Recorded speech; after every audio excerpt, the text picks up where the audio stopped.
उसके द्वारा बोला जाता है कि दोबारा तुम जमीन पर पांव रखोगे तो जिंदा नहीं बचोगे। एक जरा कोई हरकत थानेदार के द्वारा, थाना प्रभारी के द्वारा नहीं कदम उठाना, इसके लिए ये बड़ा दुखद पहलू है।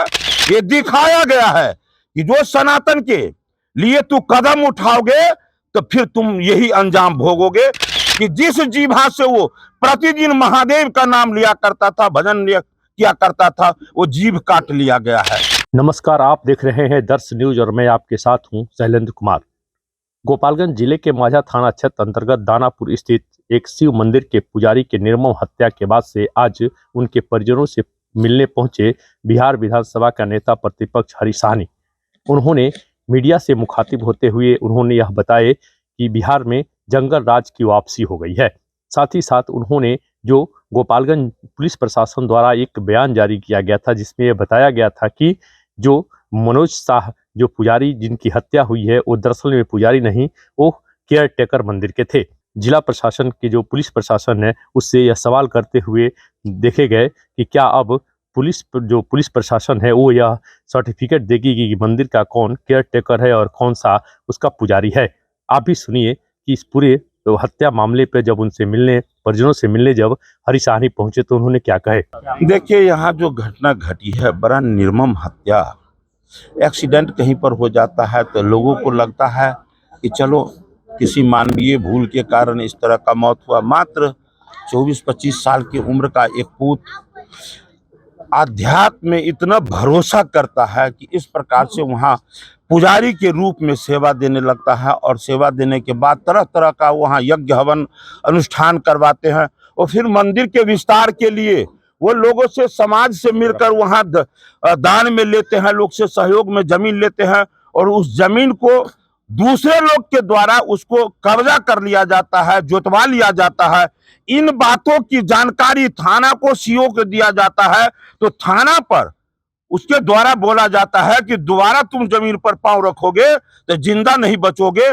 इस तरह से उसको कहा जाता है, थ्रेटनिंग दिया जाता है और लापता होने के बाद थाना को जब ये कहा जाता है, इनको इस बात का सूचना दी जाती है, एक जरा कोई हरकत थानेदार के द्वारा, थाना प्रभारी के द्वारा नहीं कदम उठाना, इसके लिए ये बड़ा दुखद पहलू है।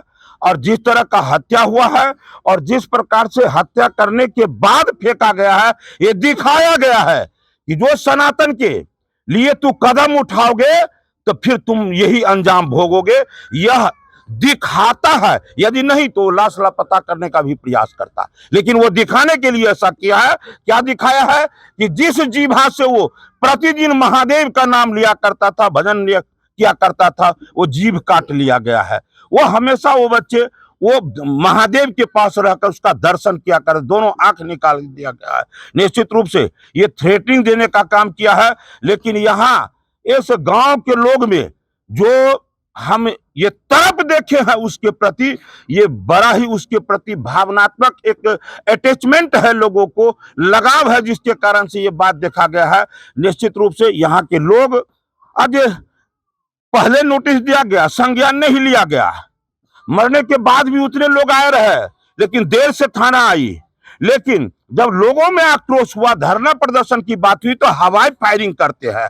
आप क्यों नहीं पहले इसके पहले आप जब आपको मिला था 11 तारीख को सूचना, क्यों नहीं आपने उस पर आप कार्रवाई करने का, क्यों नहीं खोज पड़ताल आपने प्रारंभ किया था? इसमें पूरा सीओ और थाना प्रभारी इस सब के मिली झूली से इन घटनाओं को अंजाम दिया गया है और ये दिखाया गया है कि जो कोई भी सनातन के लिए आगे कदम बढ़ाओगे तो इसका अंजाम क्या होगा, यह दिखाने का काम किया गया। निश्चित रूप से जनता इसको जो है सबक सिखाने का काम करेगी।